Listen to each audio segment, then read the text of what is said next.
Before you have ACL surgery, you might be wondering, how long am I going to need help for, and what am I going to need help with?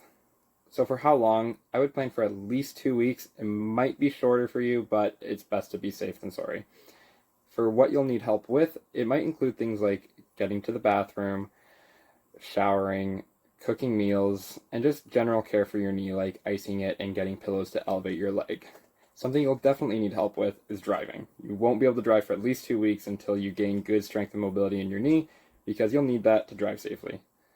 Before doing any activities, it's best to have somebody nearby, one for safety, and two to gauge how much help you'll need throughout the week, because it's going to differ for everybody. One last tip is before you go in for your surgery, make a list of everything you might need or want and go and get it beforehand so that after your surgery, you can just focus on your recovery to get better.